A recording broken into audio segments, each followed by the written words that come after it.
Hi everyone, welcome back to another video. Today we're going to be talking about reasons why you should not become a school psychologist. I just want to preface this video by saying I think this field is really great for so many reasons, and I do have a video on all the reasons you should become a school psychologist. I'll put that up in the cards, but let's get started.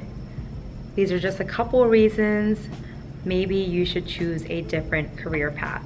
So number one, if you don't like working with kids, you should not become a school psychologist. School psychologists, they work with kids as young as 1 or 2, maybe doing some testing in child find, all the way up to when students graduate from high school. And so if you have a particular group of like grade levels that you like working with, that's fine. But you have to like working with children, at least one group of children, right? So that's really important. If you don't like working with kids, maybe find a different job. If you are interested in psychology though, you can always go into clinical. You can go into different areas of psychology that don't involve working with kids. IO psychology, which is industrial organizational psychology. You will work with a lot of adults and businesses, so maybe that's a better field for you. Second reason you shouldn't become a school psychologist is if you don't like to write. There is a lot of report writing and paperwork involved in being a school psychologist. Just because you work at a school and you're working with children and there's a lot of documentation happening, I would say for elementary school you would have to write a lot of reports because you're testing a lot of kids and you have to document those results, right? And you have all those like hard facts and data, and you have to put it into words so other people understand your findings. I feel like in psych you do a lot of report writing. Maybe in high school when you're doing like counseling and a lot of mental health, it's less writing, but in general there's a lot of writing. And I would say, I want to say that your graduate program should help you with this, to help you formulate a template for your reports, to help you with your writing style, to brush up on your report writing skills, all of that.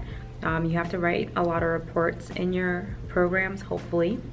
And my professors, I'm really thankful that they really nitpick everything and give us like helpful hints and tips and tricks, and they really helped me to become a better writer overall. Number 3, if you don't like interacting with people, or if you don't have good, solid interpersonal skills, this might not be the field for you.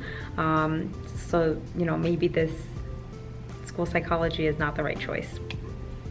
You deal with a lot of people, from working with children who may be your clients, to working with teachers, consulting with them, working with administration, doing meetings, working with parents. You know, maybe you have to interview them, maybe you have to meet with them to go over results. You have to be with a lot of people, interacting with them and being part of a large group.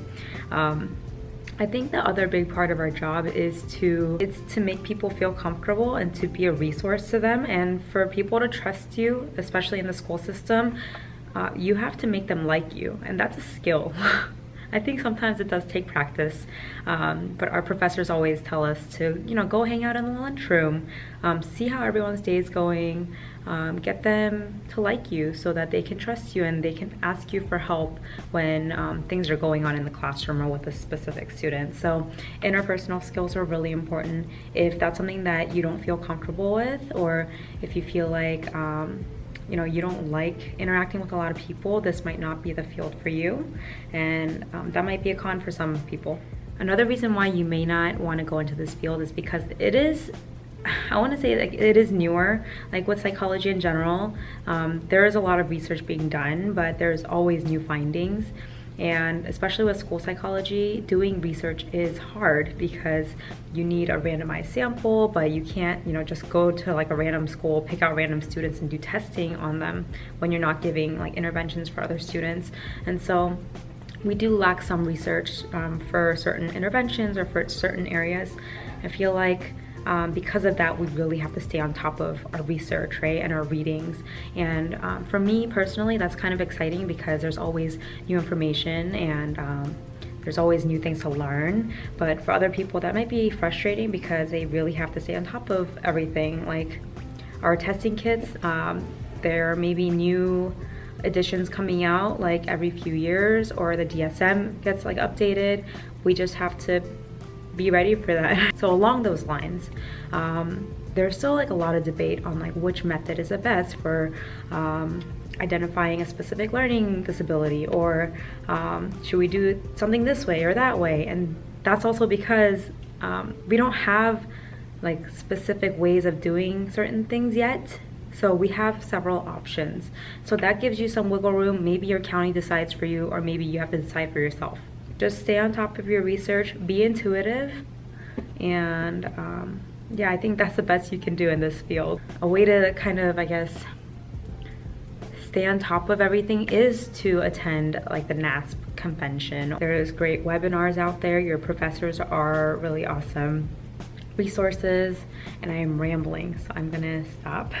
So these are just a couple of reasons you should not become a school psychologist. I still think this is an awesome field. I am currently in my summer semester of grad school. We have 5 total semesters. I just finished my first fall and first spring semester. I'm going at the summer, and I have 2 more semesters left before internship. So I'll probably upload a semester update video soon. If you have any other questions, feel free to leave them below. Again, thanks so much for watching. Love you guys. See you guys later. Bye.